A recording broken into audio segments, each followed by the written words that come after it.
Today we need Bill Weld more than ever because America deserves better. He's a war hero because he was captured. I like people that weren't captured, okay? I don't know what I said. I don't remember.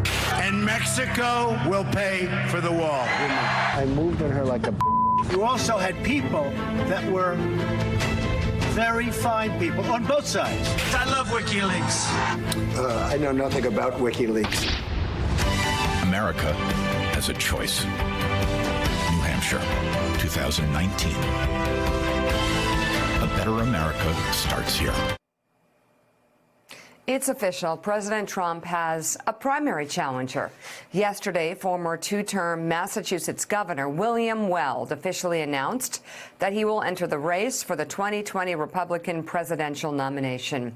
Weld is the first Republican to declare a bid to deny Trump a second term, but it's not the first time he's faced Trump on the national stage.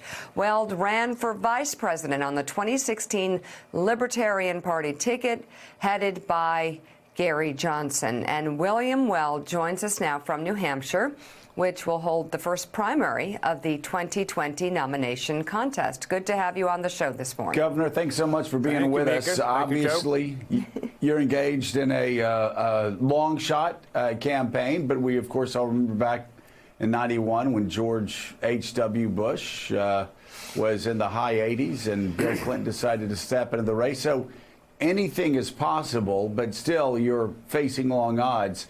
How do you break through to Republicans that they deserve better and that you're the candidate that can deliver to them the leadership they need? Well, I think it's one voter at a time, and I think it's good for the country to have somebody put the president to his proofs, as it were. Maybe ask him some why questions, like why do you think it's good to insult our military allies? Why do you praise dictators? Is it because you wish the United States was more dictatorial? I'm afraid that might be the case. Why are you so angry about everything all the time? As was said earlier, everyone is fearful of the president's wrath. Bob Woodward's book was called Fear, and I think that seems to be the president's strategy. I've said that I think this is a case of the emperor's new clothes, and somebody had to raise their hand and say the emperor does have new clothes. So, you know, a year is a long time in politics, and if you look at history, the New Hampshire primary has gone up and down, and the polls have gone up and down. So, I'm going to camp out up here as well as other parts of the country and make the case, and I think the case is very much there to be made. So, Governor, you've been up in New Hampshire several times prior to your official announcement, and I figure, you might have some support in a couple of streets in Concord, a couple of streets in Hanover, but throughout the rest of the state, when you've been up there, when you've been speaking to the supposed base, his vaunted base, do you get any resonance in anything you say during the course of your talking to different people?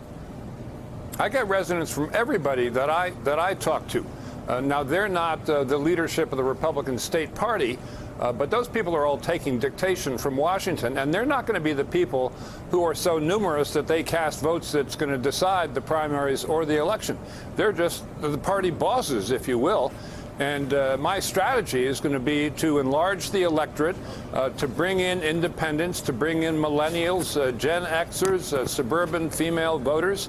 I did that in Massachusetts, and the independents came in for me 6-1.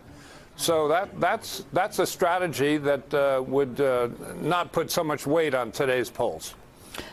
Governor, from your campaign ad, it looks pretty clear that what you're running on is the president's character and how you see that as being unfit for office. But many Trump supporters, we know, also have questions about the president's character, but they feel that his policies and their support and his support of them makes it worth keeping him in office. How do you split people who have already decided, look, we know we don't like many of the things that he does and he says, but we like the policies that he's implementing?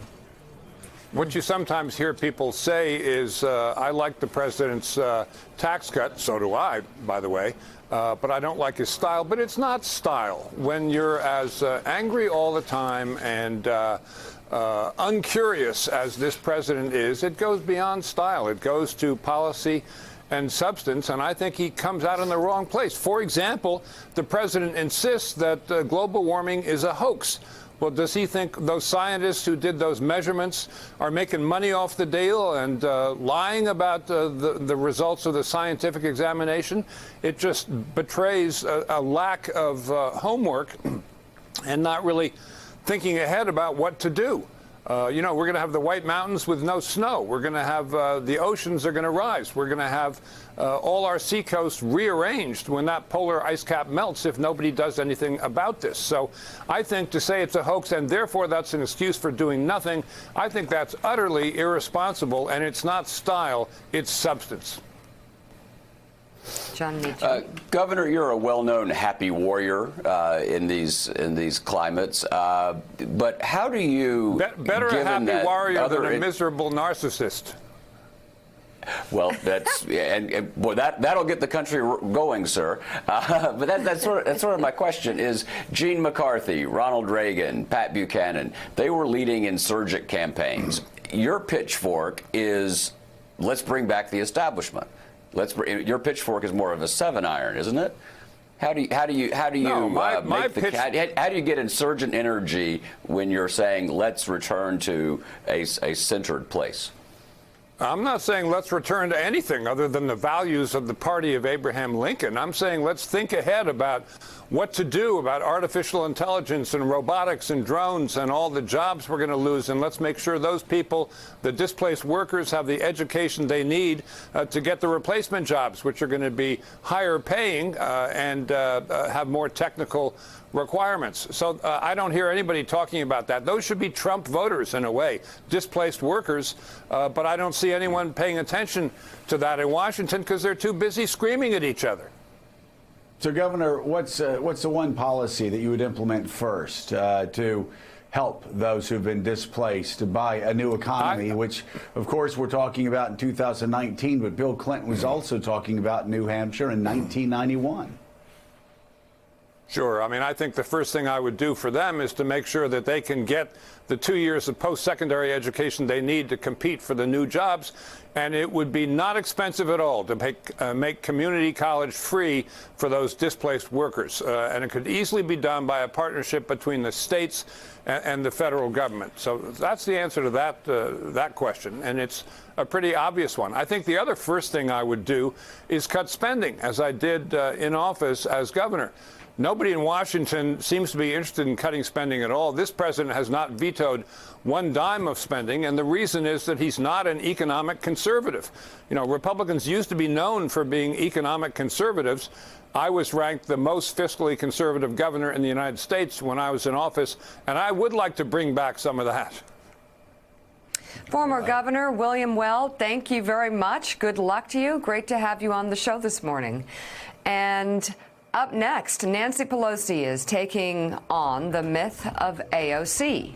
Quote, this glass of water would win with AD next to its name. We'll play for you what the House Speaker had to say about the freshman phenom. We'll be right back. Thanks for checking out MSNBC on YouTube, and make sure you subscribe to stay up to date on the day's biggest stories. And you can click on any of the videos around us to watch more from Morning Joe and MSNBC. Thanks so much for watching.